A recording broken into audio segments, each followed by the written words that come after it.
विगत लामो समयदेखि राज्यसम्म यो अहिले भइरहेको नेपाल सरकारसम्म र विभिन्न हामी जहाँ आस्थाको रूपमा रहेका छौँ सबै पार्टीहरूसम्म पनि हामी नियमित ढङ्गले बिहानदेखि रातिको 12, 1, 2, 3 बजेसम्म पनि अहिले पनि नियमित रूपले छलफलहरू भइरहेको कुरा यहाँहरूको बिचमा राख्न चाहन्छौँ।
न्याय प्रेमी शिक्षकहरू पूर्व मेचीदेखि पश्चिम महाकालीबाट आएका यी शान्तिप्रिय बौद्धिक व्यक्तित्वहरूलाई तिमीले किन बुट लाठी र पानी फोराहरूले दमन गर्न थाल्यौ र यो प्रति हाम्रो घोर आपत्ति हो।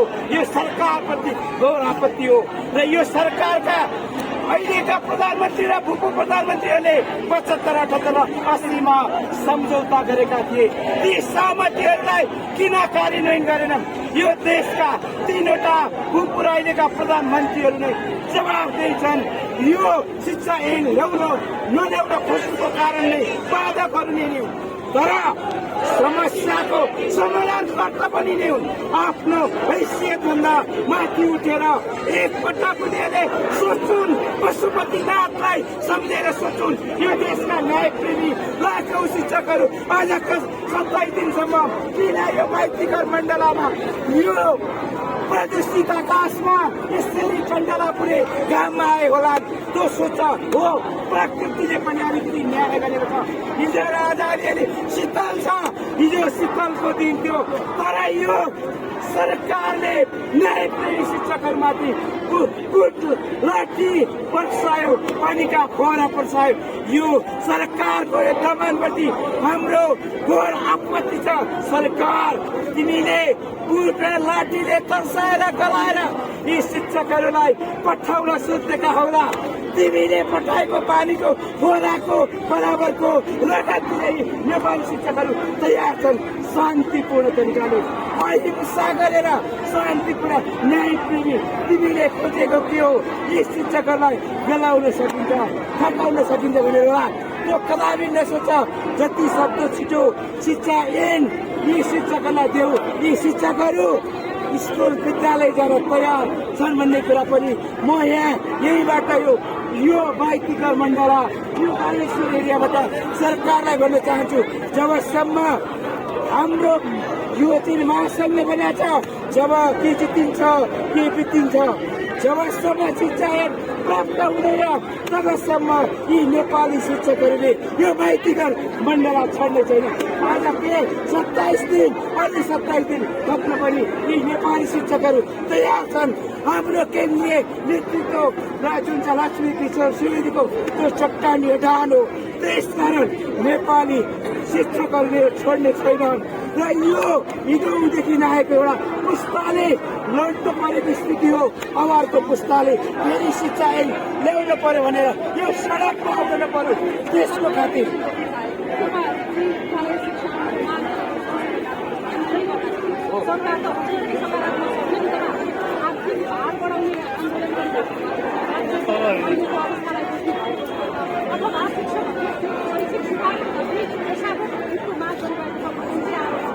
सुन्नुहोस् यो कुरा, म तपाईँको प्रश्नको उत्तर दिन तयार छु। स्त्रीमा पढाउने टिचरले 8,000ले हुन्छ र ती शिक्षकहरू 12मा पढाउनेले स्थायित्व चाहिँदैन। अस्थायी शिक्षकहरू छन्, उनीहरूको सुरक्षाको ग्यारेन्टी लामो समयसम्म नेपाल सरकारले शिक्षक सेवा खुलेन।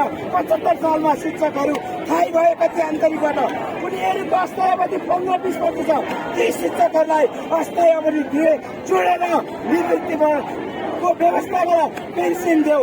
यो राज्यले शिक्षा पेसालाई एउटा के छ भन्दा सम्मानित पेसाको रूपमा लियो भन्नको खातिर हो। यही कुराहरू छन्, किनभने सेवा सुविधाका कुराहरू छन्।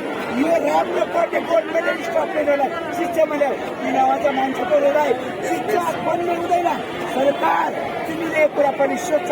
त्यसकारण गुणस्तरीय वैज्ञानिक अग्रगामी विद्यार्थी मैत्री शिक्षा मैत्री शिक्षा देव सरकार भनेर पूर्व मेचीदेखि पश्चिम महाकालीबाट झापाको के कदमदेखि लिएर यो चाहिँ सुदूर पश्चिमको दार्चुला सगरमाथाको खेतदेखि मनाङस्थल गोपाबाट यी लाखौँ शिक्षकहरू आएका छन्। जबसम्म शिक्षा प्राप्त हुँदैन तबसम्म यी लाखौँ शिक्षकहरूले यो बाइकिकर मण्डला छोड्ने छैन।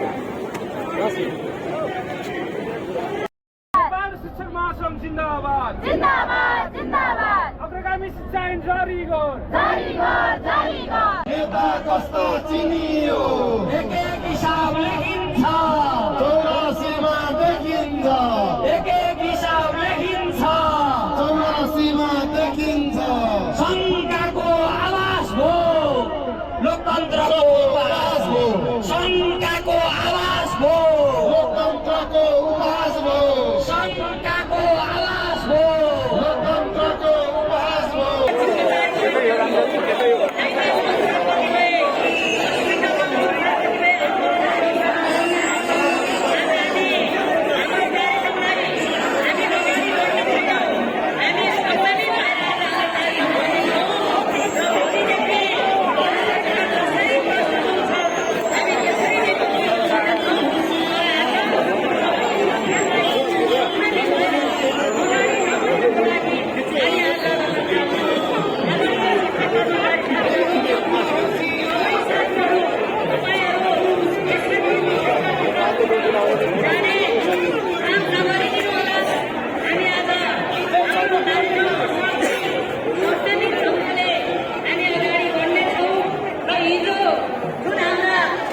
कर्मचारी साथीमा दुर्भाग्य हाम्रा बढी दाजुभाइहरूले जुन औँसीको दिनमा हाम्रा दिदीबहिनीहरूलाई हाम्रा आदरणीय शिक्षक कर्मचारी साथीहरू हामीले भनिसकेका छौँ। हाम्रो आन्दोलन सबै साथीहरू हामी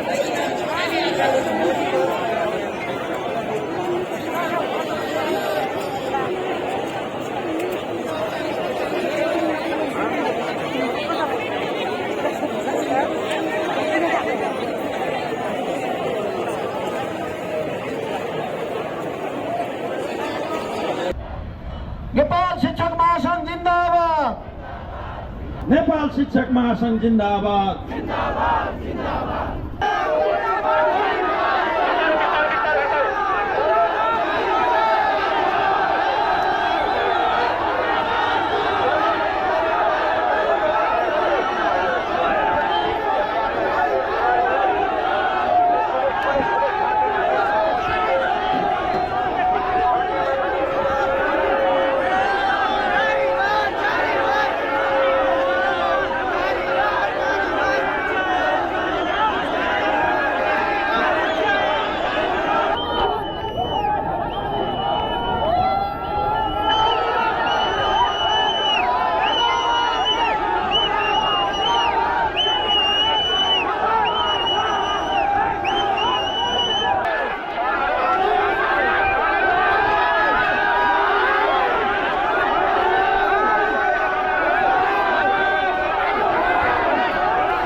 अहिलेको प्रधानमन्त्रीलाई गृहमन्त्रीलाई हामीले यो माइतीघर मण्डलाको सडकदेखि बानेश्वरको सडकदेखि हामीले आह्वान गर्न चाहन्छौँ।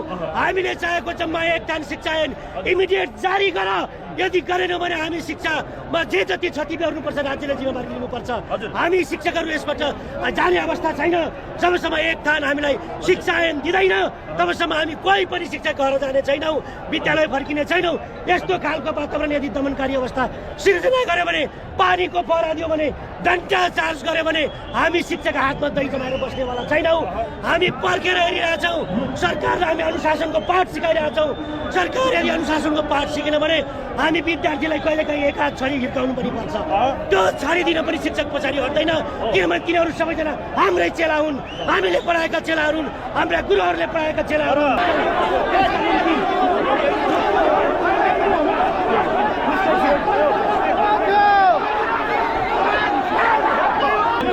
भयो होला, हामी त्यसलाई रोकिरहेका छौँ होइन। हाम्रो सरकारले पनि अब एक किसिमले सम्बोधन गर्नुपर्छ।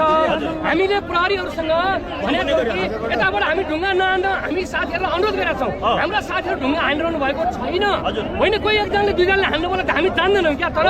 तर त्यस्तो केही निर्देशन पनि छैन, केही भएको पनि छैन।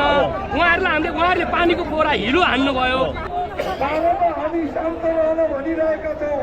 घुसपैठीहरूको प्रवेश भएको छ, तपाईँहरू शान्त रहनु र शान्त रहनु।